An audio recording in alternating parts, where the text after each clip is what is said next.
and Human Development at Texas A&M. Again, Texas A&M. See, I'm from University of Houston, so I know about that Texas A&M experience.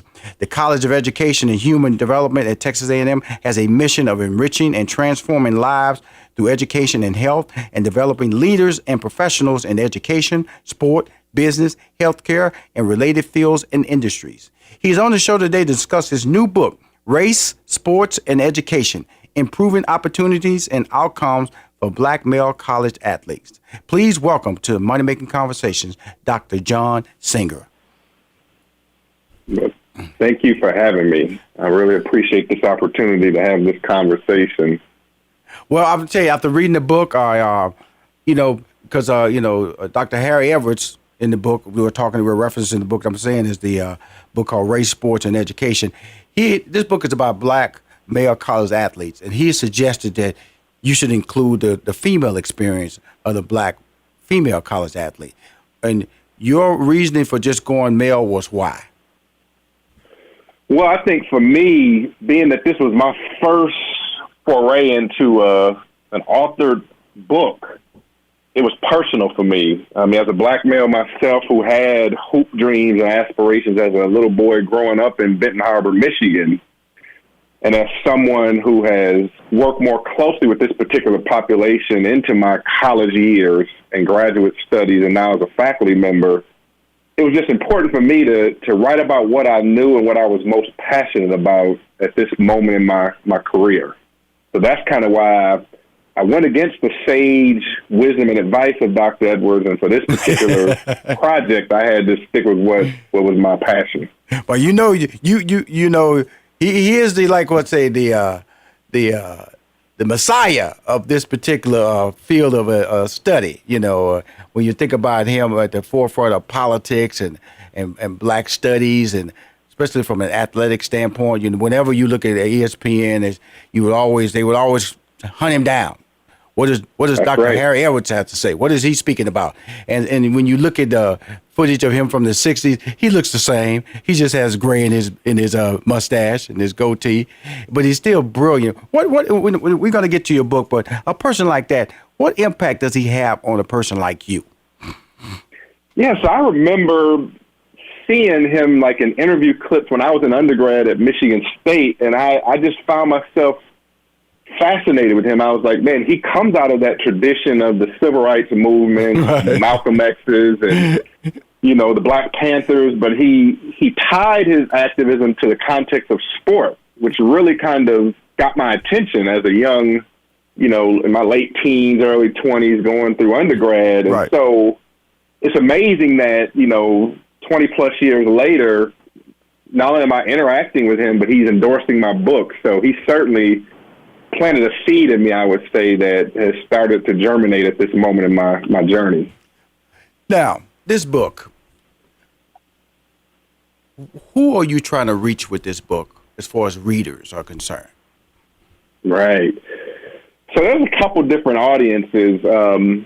First and foremost, the athletes themselves. And this right. can include athletes beyond just black males, because I think there's a message in this book, if you really pay attention to the nuances and the narratives of the black males that I do feature in the book, there's something in there, I think, for all athletes who are traveling, from high school into college sport. Right. But more specifically, I really want to reach the decision makers. Right. Those individuals who are setting policies at the NCAA and member institution level, those who are the practitioners working more directly day to day with these athletes, whether it's academic support for athletics or faculty on these university campuses. So I'm really looking to and for that matter, people in secondary education who are responsible for preparing these athletes for higher education. So those are my primary audiences. And then, of course, the lay audience, people who are just interested in the topic in sport and education, will also find, I think, some value in this book. Well, they're what I call industry decision makers, influencers, people who can That's shape right. the way people think, the decisions they can make about their future, or how they're living currently. And so the book I found fascinating reading, especially we're gonna get to chapters 2 and 3 in a minute. But I want to talk about the black barbershop. You know, I did a show on MTV called The Barbershop, and it was about entertainment. And one of the things about the black barbershop is that, you know, you're going to get your share of sports, you're going to get your share of politics, and you're going to get your share of entertainment. What was your take on the black barbershop? Because this is the fun part, you know, of our conversation, and I enjoyed the reading of the book. But when you get into that barbershop, it's a different space there, man.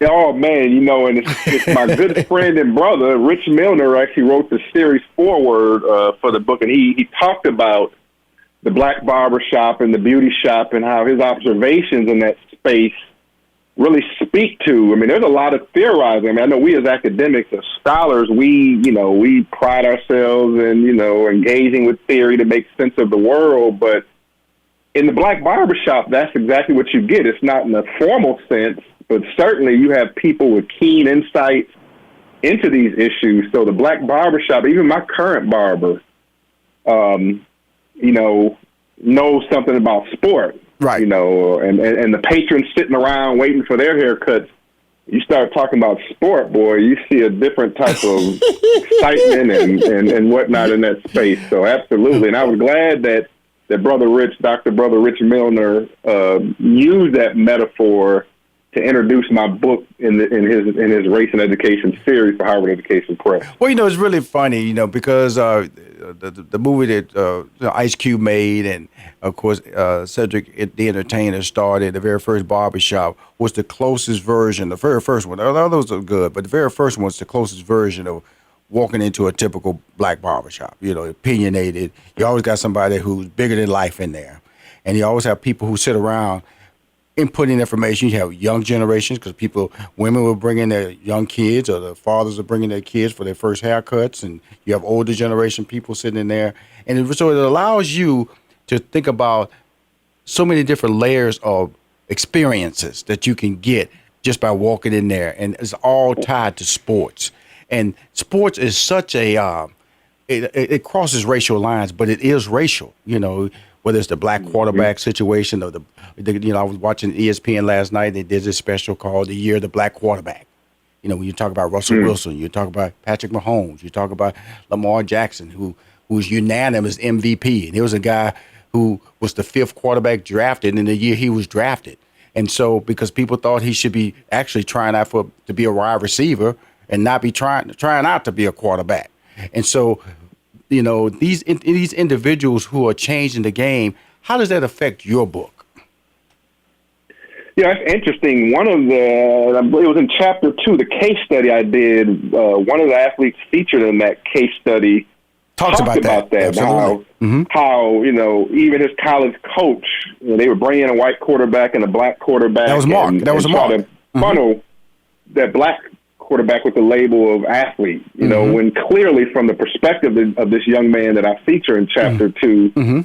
He was the best quarterback and best athlete on the team, and he didn't understand why coaches wanted to limit his access to that quarterback leadership decision-making position. So certainly the athletes that I've engaged with in my research recognize the very point that you're making.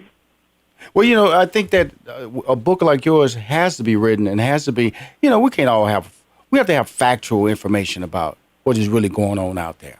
And when I was reading your book, and like I say, you follow 3 characters because you didn't really give detail on exactly who they were, or exactly what college they played on, or exactly what pro team they played on. But you shared their position in college. You shared their position when they left college. And the 3 characters played a major role in how each transitioned away from the sport based on how the sport treated them.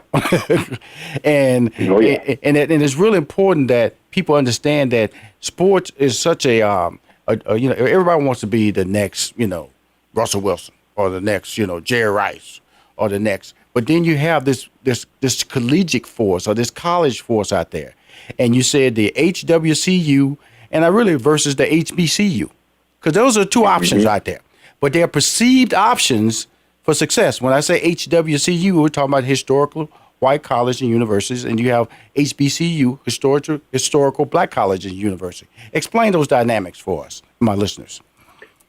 Yeah, so, I mean, if you really think about prior to the late 1960s and early 1970s, that's where the black talent really emerged. You talk about Jerry Rice. I mean, he's a product of an HBCU. Absolutely. And many of the greats prior to the late 60s, early 70s, when Harry Edwards was writing about this stuff, when he first began writing about this stuff, all the black talent was there. But once these historically white institutions began to realize there was gold in them their heels, as they say, that's when they started cherry picking the best and the brightest. As historian Gerald Ely talked about, HBO did a documentary in the late 90s called The Journey of the African American Athlete. He talked about this mass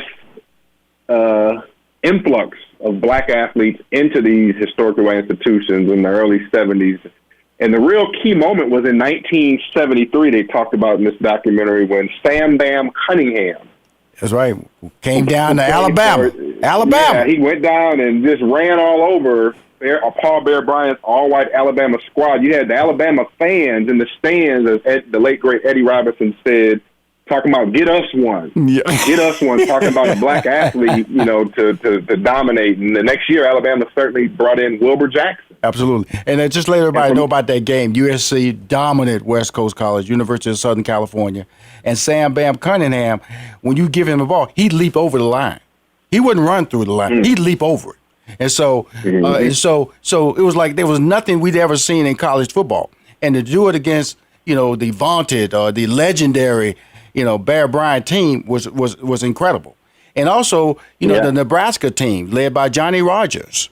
And those teams changed the way people saw black athletes. And then when Jimmy Johnson went down to Miami and found that the southern version, the southern tip of Florida, where all the black athletes that nobody wanted to recruit, that had all the speed, that's really started changing the face. But then they called the athletes that he recruited convicts. They called the athletes that Notre Dame recruited Catholics. And so they named them. So when I started reading your book, it just started bringing back memories, Doctor. I'm one of those industry decision makers. See, this is impromptu information you're giving me that I'm just expounding. I'm just letting you know how important that your book is and needs to be studied, but also served, because sociology changed my life. We're going to be back in a minute on our next break, because you got me fired up, Doc. You got me fired up, man. This book is a great read. I'm talking about a book. I'm talking to Dr. John Singer. His book, Improving Opportunities and Outcomes for Black Male College Athletes. We'll be right back with more Money Making Conversations. We'll be right back with more from Rushion McDonald and Money Making Conversations. Don't touch that dial.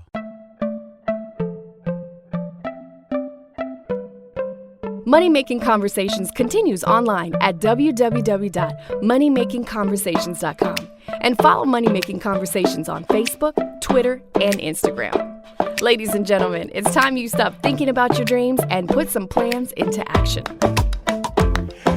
You're listening to Money Making Conversation. I'm the host, Rushion McDonald. I'm speaking to Dr. John Singer.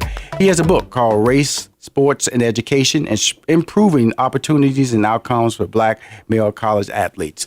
My show is about entertainment. My show is about entrepreneurship. I feel the topics that you're talking about is about money. It's about how the institution, we call the NCAA, some people call it a money-making institution. Some people have called it a plantation. Some people have called it an environment. But I feel that, yes, you can say that, but it also impacts white students as well, white student athletes as well. And so, but we're talking about the black student athlete. And so you track 3 different talents in your book. Why did you choose these 3 individuals, and why were their stories so unique to your book? Well, it's interesting, right? So that particular, you're talking about chapter 2 in the book, that chapter is based on my dissertation work. And one of the reasons I don't, you kind of mentioned earlier in our conversation that I don't give specifics about the institution. That's because of the IRB protocol at universities, where you have to protect the confidentiality of your research participants. But this research that I feature of these 3 black males one of the reasons I chose them in particular is because they expressed an interest in the topic. So I had a connection with one of the brothers who was an academic counselor in the athletic department, and he told these particular athletes about my dissertation research, and they were very interested in sharing their story and their voices and helping to create knowledge around the topic. So that's kind of why those particular individuals made it into the book, because they were willing participants and wanted to share this critical conversation that we had that formed the basis of chapter 2. And all three of them played football, college football. All three of them played football, and they were all high-level recruits. You know, they were high-level blue-chip athletes coming out of high school, and they all at some point in time had a stint in the NFL beyond their college days. They were that talented on the field of play to the point where they all got a shot with varying degrees of success at the NFL level. But I love the fact that they all arrived in different ways. One was a free agent, one was drafted in the later rounds, and one was drafted in the early rounds. And we all know that that's Absolutely. a salary tied to that. And two of them are in the field of acting, and one in the field of sales. And so, Yep. which is really interesting, because I'm running into more and more athletes. The gentleman who won an Oscar, Matthew Cherry, was a former professional football player. And so I'm running into more and more athletes, and I'm really reason I'm really excited about communicating with you, because I'm really involved in a lot of HBCU activity. Trying to really build the brand and the awareness of what HBCUs are bringing to the table, not only in athletics but academics. But also, your book is about branding and marketing too, because it's about perception. Because because that's why a lot of kids go to historical white college or university, because of the fact that it's perception that I can get drafted or I get a better opportunity to be seen on TV. That's important to these young people today, as it is in the past, correct? Oh, yeah, absolutely. And that conversation has come up in not only in my formal research with black male athletes, but also when I was academic advisor and mentor of a summer bridge program. A lot of them did struggle with the decision to say, hey, I want to consider HBCU, but I know where I'm at in my career, where we're at in society, it behooves me to go to the historically white college because of the media visibility, the platform, the resources to get me to the next level. So I've had many conversations with black male athletes over the years about that, decision to consider HBCUs, but to look at the platform and the resources that these historically white colleges and universities give them. Even though it's been proven that if you do have the talent, Steve McNair, HBCU graduate at quarterback, Tennessee Titans, Doug Williams, of course, Grambling, Jerry Rice,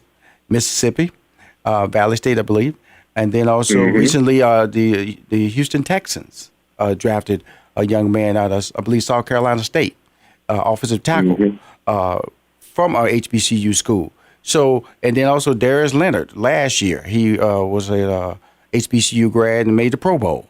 So we're starting to see, and also I know that the NFL is now holding a separate HBCU college combine. So it's a lot of things that are happening that may cause that shift. May not be dramatically, but if that shift started to happen, what would that do in the book that you've written? Would it be a good thing if that shift started happening towards the HBCU starting to see more quality talent to attend, or just status quo? Well, that's a very interesting question, because I talk a little bit about that in the conclusion of my book, right? Where that's a consideration that we have to think about. I think about my dear sister, Jamel Hill, who is a fellow Michigan State Spartan alum. We were there in the early 90s at the same time. She talks about that, how now is the time for us to seriously consider that. It's interesting. This Thursday, February 13th, I'm giving a talk about my book at Prairie View A&M. Fred Bonner has what he called the Building on Resilience lecture series, and he asked me to come and talk about my book and implications it has for college sport, widely speaking. And so I think it's time to have that conversation. And in light of what Harry Edwards refers to as the fourth wave of athlete activism, where athletes are now many corporations in their own right. You know, I mean, with the social media platform, these athletes are being more empowered to control their own, you know, brand and destiny. So I think it's a serious conversation that we can't ignore and just dismiss as, oh, it'll never be possible because the allure of HWCUs is just too powerful. I think that, I don't know, the conversation is ripe and to be had. Well, it's right to be had, but will it be, you know, achieved? And I'm not, look, I'm not trying to shut down my school, the University of Houston. I'm just trying to let individuals know there are options. And sometimes people don't look at HBCU as an option. And I'm just letting people know that if you're talented and you want to be, and you do the right things in life, then guess what? You can participate in the sport, especially in football. Now, that's not showing up in baseball. That's not showing up in basketball like that. But in football, it's proven that if you got the talent, they will find you. And you can also, and that's very true. Yeah, and I'll give you an example. So I referee high school and college basketball here in Texas when I'm not doing my university work. And one of my fellow co-officials has a son who is, you know, senior this year, being recruited. And I don't know if he signed on signing day February 5th, but he told me after his son read my book, he is seriously now considering going to an HBCU after reading my book. I mean, that really did my heart good when I got that text message from him saying that, you know, because he's considering, you know, some of the major Division I schools here in the state of Texas, but now, you know, the Texas Southerns and the Prairie Views are in the conversation for this young man and his family. Well, and so that really was good. Because, you know, I don't care where you at. Well, let's look at the college world that's out there. You know, if you in the traditional historical white colleges, okay, that means that even there you have the Power Five. The Power Five conferences. And then, like, I go to the University of Houston, it's not a Power Five conference. You know, it's a lesser conference. So even in that world, there's divisions. They're saying you're better.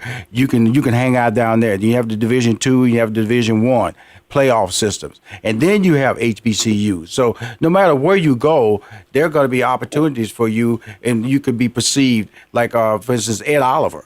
Ed Oliver, when he signed with the University of Houston, and they said, why? That's not a Power 5 school. He'd never make it. Guess what? He wound up being the number 9 pick at the draft because his talent he still gave 100% effort. He still shined. And so I'm just letting everybody know, when I read your book, not only were you supplying me with information, but you also were affirming what I believe. If you make the right effort, if you put yourself in the right support system, and then don't let people sway you with negativity, then you can follow your dreams no matter where it leads you. That's what the basis of your book is, correct? That's right. And these athletes nowadays, they want to get on the field or the court. They want to have opportunities to play, and maybe it's a situation where they realize, hey, let me come on home. One of my doc students and I did a study where we looked at a young man. He was a 5-star recruit coming out of high school who started at Alabama, but eventually ended up at Winston-Salem State University. Right. And we framed it, we presented at a conference, and we framed it redefining the conveyor belt, William Roden's term, and how these athletes are recruited from their communities from early age on through, high school into college, and how this particular young man redefined the conveyor belt and looking at his story and talking about how he, ended up at home at the end of the day when he was in that space called Winston-Salem State University. Even though there wasn't the accolades attached to it that an Alabama provides, at the end of the day, as a man, he found that landing spot where he finished his career to be, best for him going forward into his future. Let's put it comfortable and relatable, because that's what it's all about. In the end, man, if you're trying to pursue your dreams, and I say, who I'm speaking to is Dr. John Singer, his book is about letting people know that as a black athlete, your experience is different and it should be acknowledged, because you talk about more college professors, you talk about tutors, you talk about mentors, because, you're thrown into a world that's really not trying to adjust for you.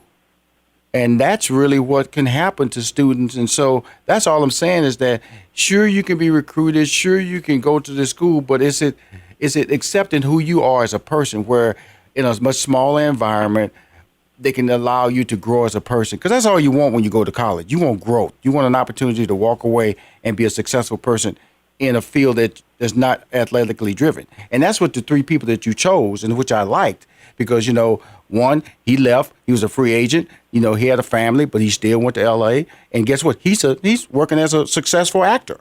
And then one, That's right. he was a late round draft pick, but he saved his money, played several years in the NFL, and then he doesn't have a wife or a kid, but he saved his money, so he's out there, but he's not effectively pursuing his career like he want at the pace that he want, but at least he's doing it. And then the other one is a salesman. He's out there using his academic training, using the things that he learned by going to the school and allowing him to live a successful life. But that's all you want from college education. That's all the opportunity you want. Does college owe you anything, Doctor? Well, you know, one of the things that, and I talk about this in the book, Harry Edwards says, is that at the end of the day, education is an activist pursuit, right? And if you don't, as an individual, even though there's issues that we can talk about with the system and the structure, if you as an individual don't prioritize that, that's on you. Yes. So I think, you know, that's one of the messages I do want people to take from the book as well, is that I'm very, as Harry Edwards said in his endorsement of my book, I'm very hard on the system and my critique of it, but I'm also cognizant of the fact that the individual has to step up and make it their education a priority and an activist pursuit. So, in other words, what you're saying is, if somebody yeah. gives you an opportunity, take advantage of it. Because the three people that volunteered to be a part of your research, they use their athleticism to be educated. And I feel they're living good lives because they were able to go to college. But the athleticism wasn't the end all. It was just a step to a better life. And that was my biggest takeaway from your book. And the book I'm talking about is Race, Sports, and Education, Improving Opportunities, which what college education can do, and outcomes for black male college athletes. My man, Dr. John Singer, I'm a fan. Please tell everybody how they can locate your book. Do you have a website, your social media information? Oh, yeah. Well, the best way probably is just to go directly to either Harvard Education Press website or either Amazon. That's really the popular way to get the book at this point. I am on Twitter. I am on Facebook. So I don't have a website at this point for the book, but as I talk more about this book and it gets more attention, I will be setting that type of thing up. So, well, my job is to give you attention, sir, because I enjoyed it and I wish you good luck. I always know that Rushion McDonald is a friend of yours, and your book has only opened my eyes to let me know that I'm going to continue to fight. But college changed my life. I didn't play sports, but if I didn't go to college, if I didn't pursue the opportunities that college presented to me, I would not be the man I am today. If you want to listen to any more episodes of Money Making Conversations, go to moneymakingconversation.com. I'm Rushion McDonald. I'm your host.